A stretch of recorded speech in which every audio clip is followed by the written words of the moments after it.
За үзэгч та бүхэндээ эрэг зочныхаа цагаар нэвтрүүлэг маань үргэлжлэн өрч байна. Өнөөдрийн маань зочноор Монголын Vipassana судлалын төвийн тэргүүн Ширэндэв оролцож байна. За сайн байна уу та? За баярлалаа. Энэ сайхан өглөө үзэгчтэй уулзуулж байгаа та бүхэнд баярлалаа. За тэгэхээр та өнөөдөр бас нэвтрүүлгийн маань эрэг зочноор урагдсан байгаа шүү дээ тий. За тэгэхээр ер нь бясалгалын талаар асуумаар байна л да. Бясалгаж байгаа хүмүүсийн хувьд бол их тийм эрэг байдаг. За тэгээд ер нь юм болгоныг тийм нэг эрэг талаас нь хүлээн авдаг, байнга инээмсэглэж байдаг. За ер нь ингээд наазах нэг ийм одоо үйлдэлүүд бол их анзаардаг л та. Тий. Бясалгал мэдээж хийж байгаа хүмүүс бол мэдээж тэр мэдээж бясалгал хийгээд сэтгэл нь ариусаад амгалан байгаа хүмүүс бол мэдээж өөрөө амгалан байгаа учраас бусдаа эрийг сайхныг одоо хөтөгөөж байдаг. Тэгээд одоо энэ сайхан сэдвээр энэ сайхан өглөө ярихаас өмнө би бас нэг үзэгчтэйгээ бас нэг бодож явдаг нэг зүйлээ хэлье. Манай Монголд бол одоо ингээд бясалгал энэ төргээд ярихаар цаана заавал нэгэн шашинтай холбоотой тэгж ойлгоод байдаг. Тэгэхээр манай Монголд маань их олон төрлийн шашин байна. Христийн шашин, лалын шашин, буддын шашин. Буддын шашин дотроо гэтэл бас 2-3 урсгал олон урсгалуудад байж байгаа. Тэгэхээр би одоо Монголд байгаа. Тэгээд тэр олон шашинд орж байгаа хүмүүс маань монголчууд шүү дээ. Тэгэхээр монголчууд гэдэг утгаараа Монголоо эх орноо бодох утгаараа ямар нэгэн шашиныг одоо шүтэж болно, эрхчлөлттэй байгаа. Гэхдээ би одоо бүх хүмүүст ингэж хэлэхэд тэр тухайн шашныхаа жоохон одоо юу гэдэг юм тухайн шашнаа сэтгэлдээ шингээж үнэхээр одоо жинхэнэ одоо жишээлбэл шүтэж байгаа тэр шашин тэр юуныхаа юуг бол сэтгэлдээ шингээж бус ер нь ямар шашин бол бусдыг өөрийгөө хайрлах тухай л байна. Тий. Тэгэхээр одоо сүүлийн үед ажиглагдж байгаа Монголд бол шашны одоо нөгөө өөрийнхөө шашныг дээдэн тавиад бусдын шашныг доош нь тавих асуудлаас болж өөрөөр нөгөө нэг шүтэд байгаа шашны сэтгэлд шингээг өгөөс болж одоо шашны хоорондын маргаан гарах магадлал байгаад байгаа. Тэгэхээр жишээлбэл Христийн шашинд байлаа гэж шүтдэг хүн байлаа гэж бод. Тэгвэл Христ бол бусдыг хайрлахыг л заасан шүт. Бурхан багшиж гэсэн ялгаагүй. Тэгэхээр Христ бол амьдралынхаа эцсийн мөчөд өөрийг нь алж цовдлж байсан хүмүүсийг хайрлж байлаа шүт. Энэ хэлж нэхэр намайг чи шүтэж байгаа бол над чи бусдыг хайрлаа л гэсэн. Хэрвээ Христийн шашинтай хүн өөр шашныг доошоо хийгээд одоо өөрийнх нь шашин дэшин тавиад ингээ бусдаа муухай харьцаж байгаа бол Христийн шашинтай бас болоогүй байна гэсэн үг. Христийн тэр хайр инэрлийг мэдрээгүй байна гэсэн үг. Яг тэрнтэй адилхан одоо лал шашинтай хүн байлаа гэж үү. Лалын шашныг үндэссэн Мухаммад гэдэг хүн бол одоо бас бусдыг үнэхээр хайрладаг мундаг хүн байсан. Одоо хийдрүү одоо өдөр болгоно одоо ингээд нөгөө сүм хийддэг ном айлтах гад явдаг байх үедээ яадаг байсан гэхээр нэг айлын хажуугаар өнгөрдөг байсан. Тэгэхээр тэр айлын одоо настай эмээ бол их дургу. Тэр нэг ямар нэг юм шинэ юм гарч иж байгаа тохиолдолд хүмүүс их дургу байдаг шүү дээ. Хуучиндаа дуртай шинэ юм дургу. Тэгээд нөгөө Мухаммадыг их дургуцдаг. Хажуугаар нь гэрийн хажуугаар өнгөрөх болгонд нь дээрээс нь шороо асгадаг. Тийм үнс асгадаг байсан. Тэгээд байнга тэгдэг. Тэгээд нөгөө Мухаммад бол тэрийг нь тоодогчгүй, тэрийг гүвчээл явчихдаг. Тэгээд нэг өдөр гэрийн хажуугаар өнгөрсөн чинь нөгөө эмээ дээрээс хог асгаагүй. Тэгэхээр нь одоо яасан юм бол би энэ гайгүй байгаа. Нэмээ одоо яач вэ? Орсон байгаа шүү дээ. Тэгэхээр лал шашинтай хүмүүс ямар байх ёстой байх нь өөрийг чинь доромжилж байгаа тийм ээ. Өөрийг чинь доошоо хийж байгаа. Өөрийнхөө дайсны хүртэл хайрладаг байх ёстой байна шүү дээ. Бурхан багш хийсэн ялгаагүй амьдралын эцсийн мөчөд тэгээд 45 жил бусдын төлөө өдөр шөнөгүй ажиллачаад амьдралын эцсийн мөчөд өглөө яг нар гарах үед одоо амьсгалуур ахвалцсан маш цөөхөн цаг үлдсэн байх үед тэр одоо өөртөө ирж уулзах гэж байгаа хүмүүс дотор нэг хүн би зөвхөн мөргөөд явахгүй би бясалгалын заалгамаар байна тийм ээ номын сонсомоор байна энэ хүн одоо та явсны дараа та нар зааж чадах ч юм уу ч юм бэ. Тэгээд тэр хүн өөрөө хүмүүсийг мөргүүлэхгүй өөрөө одоо мөрөхгүй зогсоод байсан. Тэгэхээр нөгөө бурхан багшийн туслах нь болохоор чи одоо өөрөө мөрөхгүй зайтав дараагийн хүмүүст өргөл одоо бясалгал заадаг зав байхгүй гэсэн. Тэгээд бурхан багш чи наашаа даатхны наашаа явуул. Гэт тэр хүнийг амьдралын эцсийн мөчд амьсгал одоо хороох нирван дээр үзүүлэх цагт уулцсан байх жихад эцсийн мөчд тэр хүн бясалгал заагаад яг тэр хүн хамгийн сүүлчийн бурхан багшийн шаг болчихсон. Тэгэхээр бол ер нь одоо бурханы бүх шашингууд хайр инэрлийг л илэрхийлдэг. Өөрийгөө хайрлах, хайрлах тий.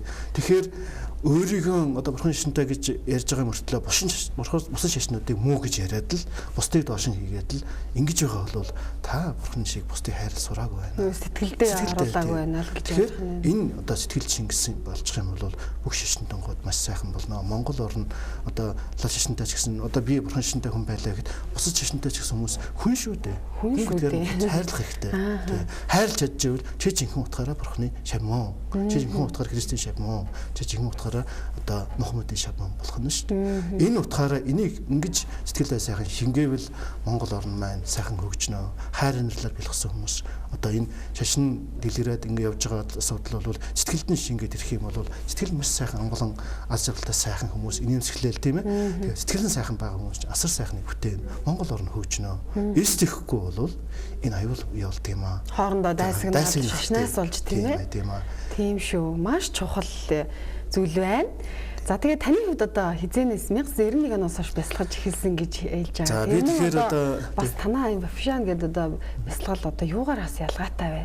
За би өөрийгөө товчхон танилцуулахад би 91 онд Монгол орны одоо Монгол арт түмний ач буйнаар дээрэс нь Бахуула гэж тэр үед энтгэхээс элчин сайд байсан тэр хүний ач буйнаар энтгэхийн Варнасын их сургуульд сурах боломж гарсан. Тэгээд буддийн гүнхэн хэлний чиглэлээр тэгээд тэнд сурч байгаа хугацаанд яг одоо тэр Варнасын тэр миний сурч сургуульд бол далаа хөшийн дэргэд байдаг тэр том сүм хийдүүдийн одоо тэргүүн эрдэмтэй лам нар төвдийн буддизмыг заадаг байсан. Тэр Варнасын сургууль Варнасын тэнд хот бол энтгэхийн одоо бандита мэрэгтүүдийн их том орн. Тэгээд тэр энтгэхийн буддизмыг бол энтэг эрдэмтэд бандита нарт заадаг байсан. Тэгээд тэнд сурч байгаа хугацаанд бурхны сургаал номын одоо практик одоо юу гэдэг онлыг бол одоо үзчихсэн тий. Гэхдээ онл нь бол үнэхээр гайхамшигтай одоо бясалгал хийгээд тийм шатанд хөрөөл тэгдэг, тийм байна самадгийн шатанд хөрөөр тэгдэг, гэрлийн тэтгэх шатанд хөрөөр тэгдэг, эцсийн шатанд хөрөөр болдог. Яг бурхан болно гэдэг бол ийм ингээд тэр бүх одоо шатанд хөрөх үеийн тэр гайхамшигтай зүйлүүдийг бол онлын хувьд бол заадаг байсан. Тэгээд би болохоор тэрийг хийж үзмээр санагдаад байдаг. Надад ингээд нэг хүн бурам гэдэг ийм сайхан зүйл байдаг гэж яриад байдаг. Дотор нь найрлаганд ийм бодис байдаг гэж яриад байдаг мөртлөө тэрийг надад амн дээр тавьж өгөхгүй бол би бас нэг бурамыг сайн мэдэхгүй дээ. Тэрнтэй адилхан бурхны сургаал ном бол агуу шинжлэх ухаан байсан. Тэгэхдээ тэрийг нь хийж үзэх хэрэгтэй байгаа гэсэн. Тэгээд харин Азар энэтхэгт одоо Гоенка гэдэг мундаг багштай уулзаа. Тэр үед бол би бас нэлээд олон төрлийн бясалгал хийж үзсэн. Тэгж явж байгаад харин эрэлэн маань сүлдээ энэ яг бурхан багшийн өөрийнх нь зааж исэн бясалгал 2500 жилийн өмнө бурхан багш заасан тэр бясалгал нь яг одоо хүртэл багшаа уламжлалаар одоо яг хийвэрээ яг одоо бурхан багшийн үед байсан бол яг бурханаар заалгасан бол ямар хол байсан яг тэр маягаар зойгаар нь хадгалаад ирсэн байсан. Тэгээд тэр хүнтэй уулзаа тэр профессионал гэдэг бясалгалыг хийгээд үзэхээр нөгөө үзчихсэн онол маань практикаар батлагдаад тэнд өнгөрөөж исэн 6 жил бол үнэхээр сайхан 6 жилэд байсан. Онол практик хослуулсан сайхан жил байсан. Тэгээд тэнд байж хугацаанд юу ойлгосон гэхээр бас яг үнэхээр одоо бид нар одоо монголчууд бурхны шашинтай гэдэг боловч бурхны шашныхаа жинхэнэ цөм практикийг мартцсан байна. Зөвхөн онол бол байж байгаа. Онолыг бол манай эрдэмтэн одоо юмс мэдж байгаа. Практикийг бас хамт явах ёстой байдаг. Ер нь дорн дохины философи бүх онол гэдэг бол дандаа практикаас гарсан онолууд байгаа. Тэгэхээр тэрнийг практикаар баталчаад одоо дараа нь онолон гарсан байдаг учраас практик ихээр жинхэнэ утгаар нь ойлгогддог. Тэгээд энийг хийгээд ирээд ингээ үцхээр ил одоо нөгөө орчны эрдэмтэд ч гэсэн бурханы шашин бол шинжлэх ухаан гэж ярьдаг шүү дээ. Үнэхээр практик хийгээд ирэхээр үнэхээр агуу шинжлэх ухаан тутмаа дундаа хүм төлөхт үнэхээр хэрэгтэй. Ялангуяа Монголын асар их стресстэй байгаа арт түмэнд тий үнэхээр хэрэгтэй шинжлэх ухаан юм байна лээ. Тэгээд тэрийг нь ойлгож яагаад тэгээд энтгэхээс бол хоёр зүйл Монголд авчирсан байж байгаа. Тэр нэг нь юухаар бурхан багшийн өөрийнх нь хийж байсан тэр бясалгалыг эрт тэр үед хүннийг үед бол манай монголчууд хийдэг байсан. Хүннийг үед энтгэхээс бол хоёр их мундаг одоо гэрсэн архантууд ирж энэ бясалгалыг дийлгэрүүлж байсан. Дээрээс нь ном судрыг яг энтэх хэлэн дээр монголчууд уншдаг байсан. Ийм уламжлалтай. Тэрнээс болоод монголчууд дээр үед бол бясалгал хийдэг байсан. Дээрээс нь тэр энтэх хэлэн дээр ном заадаг байсан учраас монголчууд тийм бидний хэл ярианд бол энтэг амар их олон байгаа тий. Тэгэхээр энэ бол эртний их уламжлал юм байна. Тэгэхээр энэ энтгэхээс бол бид нар бол хоёр зүйл авчирсан. Нэг нь болохоор яг бурхан багшийн заасан тэр бясалгалыг нь яг одоо практик бясалгал нь яг цэврээрээ ирсэн байгаа. Тэрийг бид нар Монголынхаа арт түмэнд өн төлбөргүй хөргөж байгаа. Төв байгуулалт явуулж байгаа. Нөгөөх нь бол яг бурхан багшийн өөрийнх нь айлтсан сургаал номыг яг өөрийнх нь хэлэн дээр 2500 жилийн өмнө энтхийн файлыг хэлэндээ бурхан өгч ном альцсан баг. Тэр файл санскрит дээр байгаа тэр одоо бурхан өгч альцсан ном судруудыг нэг тэр судар дээр нь Монголд хаваад ирчихсэн байж байгаа. Тэрийг бас орчуулж Монголын ард түмэнд хүргэх ажил ингээд давхар явж байгаа. Тэгэхээр бясалгал ер нь за хийхийн өмнө одоо мэдээж өөрийн зан авир хүн өөрийгөө бас тэр болгон сайн мэддэггүй шүү дээ тий. Яг хийгээд ирэхээр илүү өөрийнхөө алдаа оноо бүх зүйлээ ингээд өөрөөсөө ялан дийлээ дүн шинжилгээ хийгээд ингээ өөрчлөлт мэдэрдэг болоо гэж бодож байна. Тий, тэгээд хүн өөрөө хүний нүд гадагшаа хараа заа ичсэн. Тий, гадагшаа хараа тий. Өөрөө стресстэй одоо сэтгэл нь тайван бос, амгалан бос стрессэнд оргицсан. Тэгээд дээрээс нь сэтгэлийн хүн болгоны бас сул тал бол байдаг. Зарим уур ихтэй, зарим шунал ихтэй, зарим атаж өтөө ихтэй. Ямар нэгэн тийм сэтгэлийнх нь дадал зуршилтаа автаж өөрөө зовж байгаагаа ерөөсөө анзаардаг.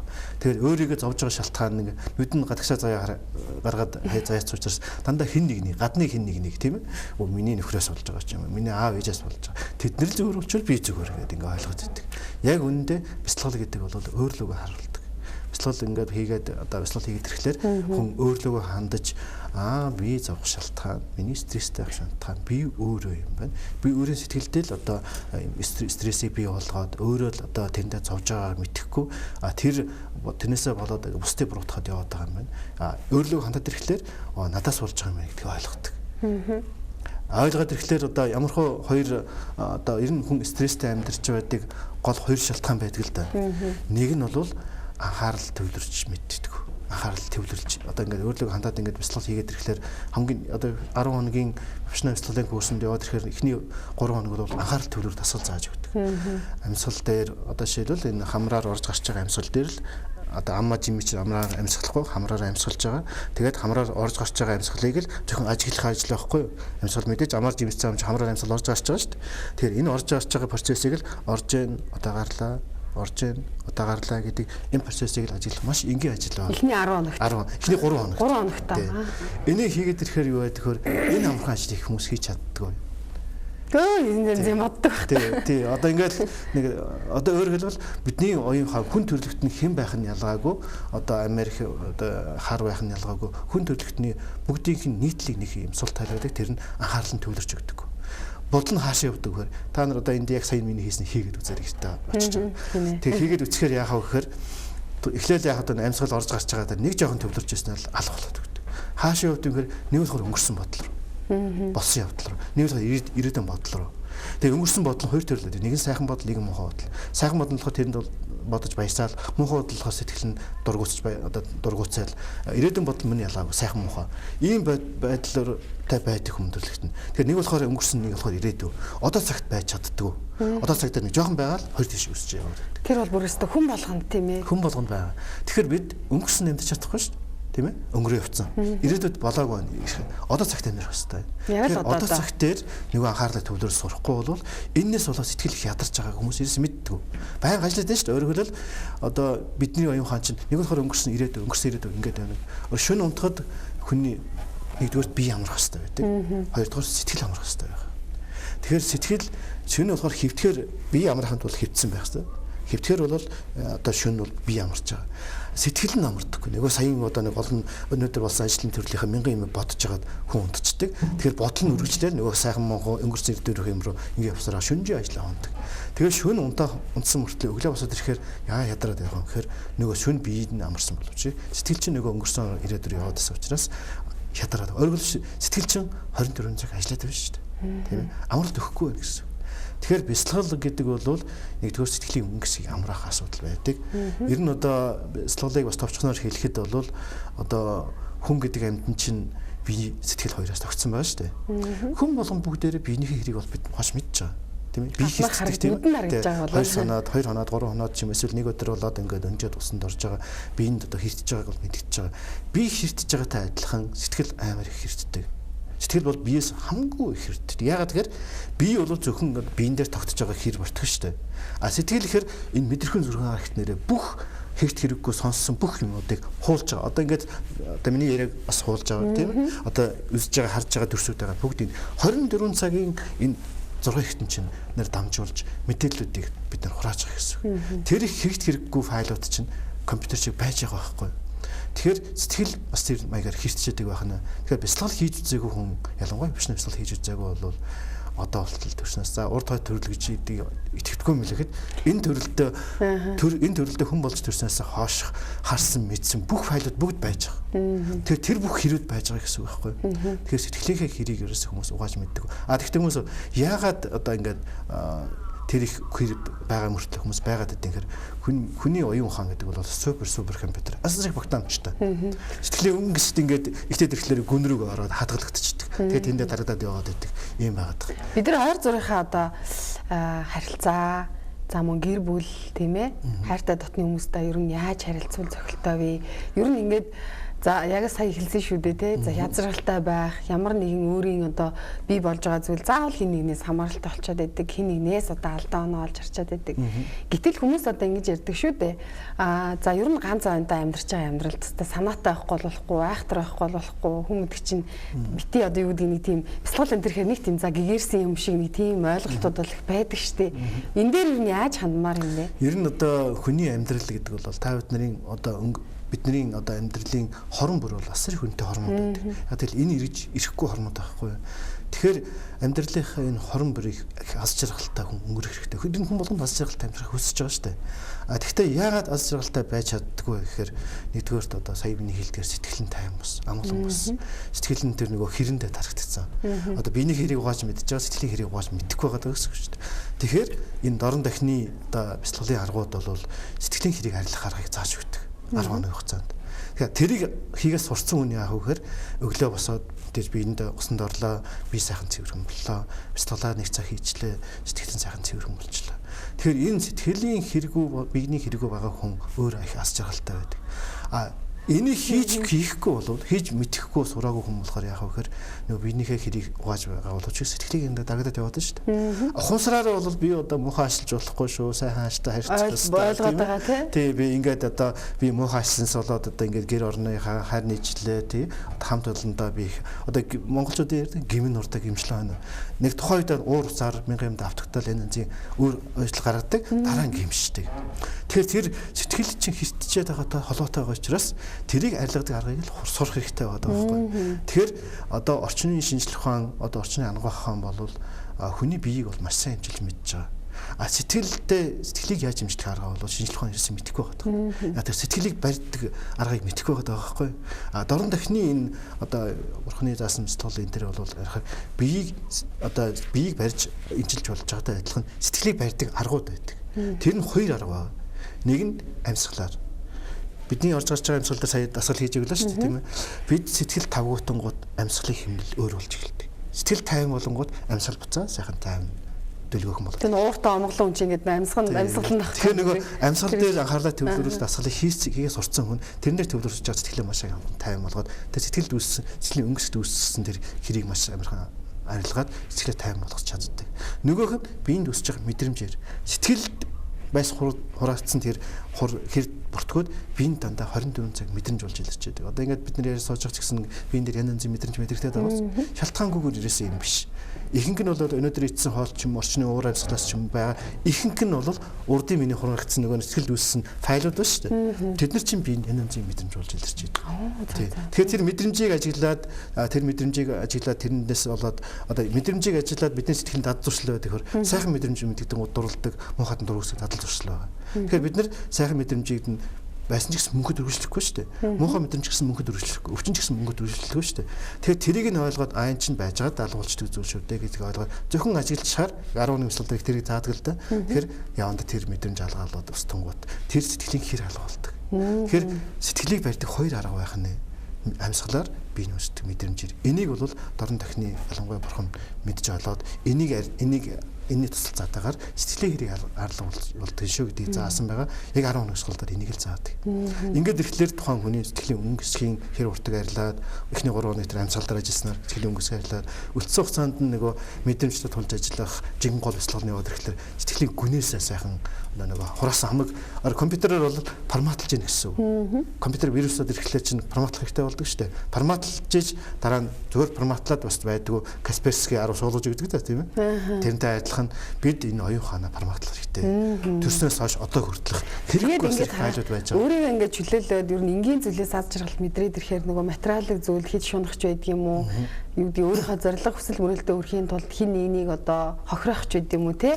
Ийм зүйлүүд ерөөсөө ингэж татагдаад ирэх юм бол нийгэмд маань маш том өөрчлөлт одоо гараад нэг хүний өөрчлөлт эргэн тойрондоо ямар гоё мэдрэмж аз жаргал түгээх үү те а сүүлийн үед хүүхдүүдийн хүмүүжил ерөнхийдөө бол яг хуу интернетээр янз янзын мэдээлэл авдаг хэрнээ бас тэр хүн болох сэтгэл зүрхний тэр бас хөгжил бол их хоцрогдоод идэм санагддаг л да. За бидний хувьд бол одоо гэдэг настан буурлууд үг сургаалаа хайрлцдаг үйлдэлээрээ дагуулаа сургачдаг ерөнхийдөө хүмүүжилд бол их сайхан нөлөөлж ирсэн. Одоо бол бид эргээд нөгөө хүүхдүүддээ үлгэрлэх цаг үе нь болчиход гэтэл одоо баг амьд харилцаа хүртэл үүсгүүгээр ингээд утас шаагаад ч юм уу компьютер шаагаад ийм амьдралын нэг юм аяг үүсчихэд шүү дээ. Тэгэхээр хүүхдүүд зориулсан бясалгал гэж бас байдаг. Ер нь тэгээд энэ хүүхдүүдийг бид нар сургахдаа ихэнх эцэгчүүд алдаа гаргадаг нь вөхөр өөрсдөө зөндөө алдаа гаргадаг. Тэгс мөртлөө хүүхдээ битгий алдаа гаргаж шаарддаг. Болохгүй гэдэг. Тэгж болохгүй, ингэж болохгүй. Гэтэ зүгээр яг үүнд бол эцэгчүүд өөрсдөө хичээж хэрэгтэй. Өөрсдөө хүүхдийнхээ дараад худал ярьдаггүй тийм. Янз янзын буруу юм хийдэггүй тийм ээ одоо арх там хэрэгэлдэггүй тэгсэн мөртлөө хүүхдүүдтэйгээ чи арх там хэрэгэлж болохгүй шүү тийм ялахгүй тушаагаад байдаг тэгэхээр бид зөвхөн өөрсдөө л хичээчихвэл хүүхд чамаа банк харж байгаа тийм нэгдүгээр хоёрдугаарт одоо бид хүүхд рүү чиглэсэн одоо бясалгалыг явуулж эхэлж байгаа ер нь одоо хүүхд рүү чиглэсэн гэхээр одоо ер нь одоо ингээд ярих хүмүүс ихэндээ ер нь бясалгал гэдэг ихлэх хүмүүс шашин гэж ерөөсөө ойлгоод гэж л ер нь ойлгоод байгаа шүү дээ бид нэг тийм одоо хөтөлбөр одоо боловсруулаад одоо боловсруулалтын хамтаа хамтарч хэрэгжүүлэхээр ярьж байгаа. Тэр энэ юу нөхөр 3 одоо төрлийн одоо зүйлийг л хүүхдэд зааж өгөх юм. Ямар шашин юм ерөөсөө байхгүй. Нэгдүгээрт ер нь одоо ихэнх эцэгчүүд ер нь юу гэж боддог гэхээр хүүхдийг энэ жоохон хүүхд ямар асуудал байв гэж боддог. Хүүхд болгон асуудал байгаа шүү дээ, тийм ээ.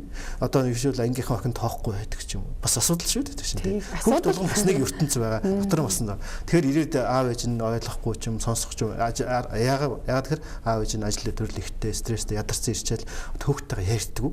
Багш нар мэдээж олон хүүхд толгой харьцаж хүүхд толгойн асуудал орж чадахгүй. Тэгэхээр хүүхд гэдэг бас дотроо бас нэг ертөнц байгаа. Тэр нь бас зовлонтойч бас асуудал байгаа. Тэрийг шийдэх аргыг бол хүмүүс асуудал. Одоо боловсруулалтын одоо тогтолцоо яаж гэхээр ерөөсөө онц сурах. Сурлага, боловсрал. Яг тэр нь цаашдаа амьдралаа авч явах хэрэгтэй л дээ. Тэр гадаад ертөнцийн тэр одоо амьдрах боловсруулаас гадна тоон хүний сэтгэлийн бас нэг ертөнцийн байна шүү дээ. Дотоод ертөнцийн. Тэр дотоод ертөнцийг бас нэг тайлж тэрийг сайхан амгалан тайван байдлах сурах аргыг бас зааж өгөхгүй бол хүүхдүүд ингээд дотгошоогоо ороод асуудлаад ингээд аав ээж нь ойлгохгүй ч юм ингээд яхад тахаар зовлонгоо дотгошоогоо хомж өөртөө хадгалаад дотгошоо болчиход байдаг. Тэгэхээр тэр явандаа ихтэд ирэхлээр тэгээ тесрэхлээр хүүхдүүд янз янзын буруу юм руу орох магадaltaй байдаг. Тэгээ бид нар тэр 3 одоо төрлийн сургалтын нэг програм дотор 3 төрлийн зүйл зааж байгаа гол юм нь юу гэхээр нэгдүгээрт хүүхдэд анхаарал төвлөрүүлэх дасгал зааж өгч байгаа. Анхаарал төвлөрүүлэх дасгал. Яг саяны амьсгал дээр анхаарал төвлөрүүлэх дасгал байхгүй. Тэгэхээр анхаарал төвлөрүүлэх дасгал хийсээр яаж ихэр хүүхдүүд мэдээж анхаарал төвлөрүүлж сураад ирэхлээр нэг ой тогтоомж сайжирдаг, төлөв даруй болдог. Дээрээс нь нөгөө сэтгэл нь тайван бус байгаад шүү дээ. Одоо аав ээж нь ойлгохгүй бол нөгөөхөө хийж байгаа тайвширчдаг нөгөө хүүхд чинь. Энэ маягаар нөгөө өөрийгөө тайвшруулах аргатай болоод ирж байна. Дээрээс нь нөгөө дотгошоо хумигдэж дотроо асуудлаа нууж явдаг нь ил одоо эсрийг арилгадаг боломж яаж байгаа. Ингээд нөгөө анхаарал төвлөрүүлээд сурсан хүүхд чинь мэдээж нөгөө дастрын засгалаа одоо хичээл дээр ашиглаад нөгөө багшийнхаа ярьж байгаа юм сонсоод ой тогтоомжинд сайжирсан, сурлага сайжирч байгаа. Өшөө нэг зүйл юу заадаг гэхээр хүүхдэд багаас нь бусдыг хайрлах энерги сэтгэлийг заадаг дасгал зааж өгдөг. Хүүхдэд их хөөрх нь аав минь сайхан байгаасаа, ээж минь сайхан байгаасаа. Тэр сайхан сэтгэлийг хөгжүүлэх хэрэгтэй байхгүй юу? Тий. Тэгэхээр хүүхд өөрийгөө хайрлах төдийг бас бусдыг хайрладаг дадал туршлага хөгжил хэрэгтэй. Тэр нь бас дасгал хэрэгтэй. Тэрийг бид зааж өгч байгаа. Нөгөө нэг 3 дахь юмны юу гэхээр 9 сурт хооны 5 зарчим хүүхдүүдэд зааж өгдөг. Энэ амьтаа алахгүй байгаараа, худал хэлэхгүй байгаараа, хулгай хийхгүй байгаараа, арх там янзын одоо мансуурлах битгий хэрэглээрээ бэлгийн хавцаанд орохгүй байх хэрэгтэй гэсэн 3 ёсорт яг хүүхэд нас шиг л өнгөрөөж. Ийм 3 зүйлийг л одоо хүүхдэд зааж өгдөг юм сургалтын хөтөлбөр байгаа. За их баярлалаа. Хоёулаа бас үргэлжлүүлээд ярихаар байна. Гэвч одоо цаг маань бас дуусах гээд байна. Тэгэхээр маш их баярлалаа. Урилгыг хүлээн авч ирсэнд. За тэгээ ер нь бясалгал гэдэг бол өөрийгөө аз жаргалтай болгох, өөрөөсөө бүх зүйлээ хайх, ерөөсөө өөрийгөө хайраар дүүргэнэ л гэсэн үг юм байна. Тэгэхээр иргэн тойрон бол угаасаа хайраар хүлээж авах нь тодорхой тийм ээ. За ингээд урилгыг хүлээн авч ирсэнд баярлалаа. Тэгэхээр үзэгчд маань бас юу гэдгийг бясалгал сууя. Одоо хүүхдтэйгээ гэр бүлэрээ хамтаа сууя гэвэл одоо бас утасч байдаг юм уу? Хаягийг та бас нэг хэлчихгүй. бас илүү бяцлал сонирхож байгаа дэлгэрэнгүй хүмүүс бол бяцлал цагийн мэн гэдэг манай вебсайт байгаа. Тэр вебсайт руу орох юм бол бүх мэдээллүүд тэгээд цаашдаа хэрвээ бяцлалд хамрагдгийг бол тэр бяцлал цагийн мэн вебсайтн дээр бяцлалын хойроод гарцсан байж байгаа. Онлайн бүртгэл хийгдээд одоо онлайн гэрээр сууж байгаад л бүртгэл хийчихнэ шүү дээ. Тэгээд одоо эргээд хариу өгөхөөр тэрний дагуу хамрагдаж болно. Тэгээд тэр суухаас өмнө эхлээд сайн судлах хэрэгтэй шүү. Тэ ямар нэгэн шашны бэлэн болох хэрэгтэй шүү. Тэгээд бяцлал маань сэтгэлийн хэрийг арилгана гэдэг бид түрүү ярьсан шүү дээ. Олон одоо жилийн турш хөндлөгдсөн хэрийг арилгана гэдэг бол амаргүй ажил байгаа. Тэм учраас бас сайн унш танилцаад бас амаргүй юм руу орно гэдгээ бодож сэтгэл зүйн бэлтгэлтэй ирэх хэрэгтэй. Тэгээд сайн танилцаад ойлгоод тэгээд сэтгэл чулуудад ирэх юм бол 11 дотор дараа бол үгээр илэрхийлэхийн аргагүй амар амгалан мэдэрсэн, ас жаргалтай болсон, асар ухаарлыг авсан хүмүүс гарнаа. Тэгэхээр нэг хүний сэтгэлд үүссэн гэрэл Монгол орны хөгжил хэрэг болно. Нийгмийн өөрчлөлтөнд төлөөх хувь хүнийг өөрчлөх хэрэгтэй, хувь хүний сэтгэлийг өөрчлөх хэрэгтэй. Тэгжиж л улс орн хөгжиж шүү дээ. Тийм шүү. За их баярлалаа танд. За тэгэхээр өнөөдөр маань эрэг зочноор Монголын Fashion одоо судлалын төвөнд тэргүүн Ширэндээ оролцлоо. За үзэгч та бүхэн нэвтрүүлэгтээ хамт байсан баярлалаа. Та бүхнийхээ энэ өдрийн ажил үйлс өндрөөс өндөр амжилтыг хүсээд хойлоо нэвтрүүлгийг өндөрлөё.